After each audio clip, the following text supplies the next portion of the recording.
పని అయితే మామూలుగా లేదు. ఇంటికి పోదామా అనిపిస్తుంది.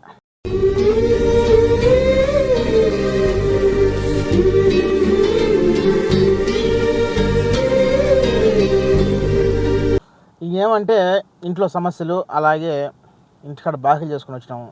ఖచ్చితంగా కష్టంగానే నిష్టంగానే చేసుకోవాలి.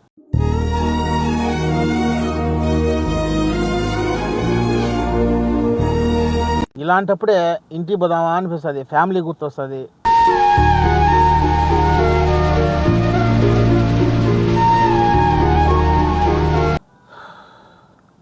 ఇంకా ఎన్ని రోజులు, నేను వచ్చినప్పటి నుంచి ఇంకా ఎన్ని రోజులు అనుకుంటానే ఉన్న రోజులు చాలా వరకు గడిచిపోతున్నాయి. కువైట్లో చాలా వరకు నాతో పాటు డ్రైవర్లు నాకు పని కష్టంగా అని చెప్తూ ఉంటారు. అంటే నేను కూడా చెప్తూ ఉంటా, ఈ వీడియోస్లో కూడా చెప్తా ఉన్నా. కానీ ఇప్పుడు నేను మార్నింగ్ 9కి అలా ఎక్కి, అంటే ఇప్పుడు స్కూల్ లేవు కాబట్టి ఇంకా పోతానే ఉన్నారు. రాత్రులు ఎప్పుడుకో వస్తున్నాము, ఎప్పుడో తింటున్నాము. ఇప్పుడు మార్నింగ్ 9కి అలా ఎక్కినామంటే రాత్రుల్లో 12కు అలా అయిపోతే ఎట్లుంటుంది మనిషికి. మధ్యాహ్నం వచ్చాము ఒక 12 1 గంటకు అలా వచ్చినప్పుడు ఒక గంట తినేసి రెస్ట్లో కూర్చొనే ఉంటాం. మళ్ళీ నిద్రపోతే మళ్ళీ టైడ్ అయిపోతాం అని చెప్పి కూర్చొని ఫోన్ చూసుకుంటా సేపు ఫ్యామిలీతో మాట్లాడేసుకొని మళ్ళీ బండి ఎక్కాలన్నమాట. మళ్ళీ బండికి 6 5 అలా 7 అట్లా వస్తే పర్వాలే. మా 12 అట్లా వస్తే గుల్లగా పోతుంది ఒళ్ళు. ఏం చేద్దాం, వచ్చినప్పుడు చేయాల్సింది కష్టం నిష్టం చేయాల్సిందే. ఇప్పుడు ఇంకొకటి, నేను కష్టంగా అని చెప్పి అంటే నా మీద లాంగ్ పోయేవాళ్ళు చాలా వరకు ఉన్నారు.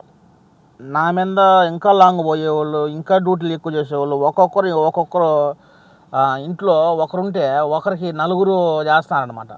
అంటే ఒకే ఫ్యామిలీలో ఒకే డ్రైవరు. తప్పు ఒకే డ్రైవరు 4 5 ఫ్యామిలీని దోలుతూ ఉంటాడు అనమాట. వాళ్ళు ఎట్లున్నారో వాడు ఎట్లుంటాడో తెలీదు. అంటే ఒకరు పోతే ఒకరు వస్తూనే ఉంటారు. ఇప్పుడు మధ్యాహ్నం నుంచి ఒకరు, రాత్రిలో ఒకరు అలా వస్తూనే ఉన్నారనమాట. అలా వస్తూనే ఉంటారు. మళ్ళీ ఓళ్ళు ఎట్ చేస్తున్నారు అర్థమే గల. అప్పుడు నాదే కష్టం అనిపిస్తే ఇంకా ఓళ్ళు ఎట్లుంటారు. ఇప్పుడు ఎగ్జాంపుల్ చూడండి, ఇప్పుడు నేను సూకులకు పోతాను కదా. నాకంటే యూట్యూబ్ ఛానల్ ఉన్నది. నేను నా మొత్తము చెప్తా, నాకు పలానా కష్టంగానా అని. ఊడిడ మాట్లాడుతామంటే వెనక్కు చాంట కొడతాడు ఇప్పుడు.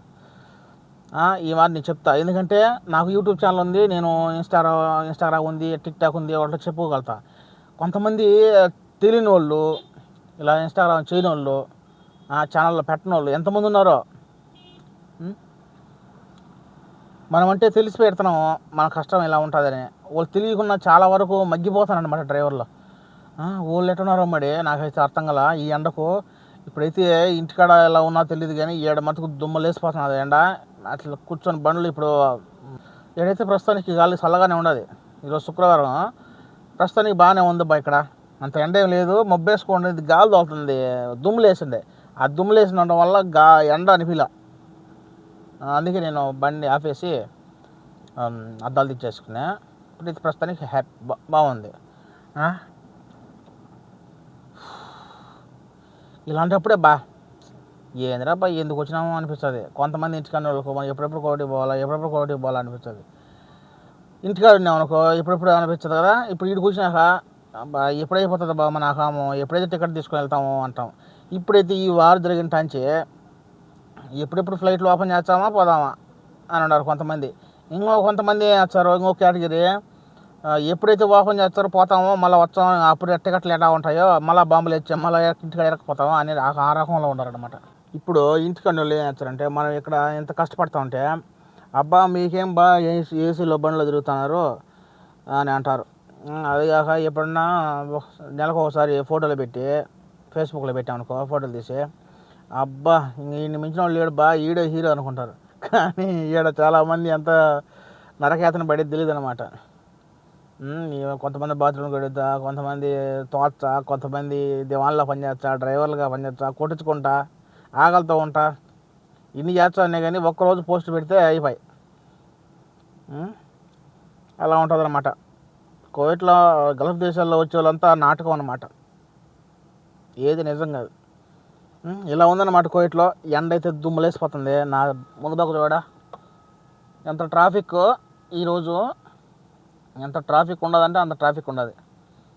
ఇప్పుడు నేను ఆ నుంచి మలుకొని వచ్చి పార్కింగ్లో పెట్టుకునేప్పటికి అరగంట పట్టిందనమాట. ఎందుకంటే ఈరోజు శుక్రవారం కావడంతో ఎక్కువ అయితే ట్రాఫిక్ అయితే ఉండదన్నమాట. రోజు ఉండదో లేదో తెలీదు, అలా ఉందన్నమాట. ఓకేనా, జాగ్రత్తగా ఉండండి.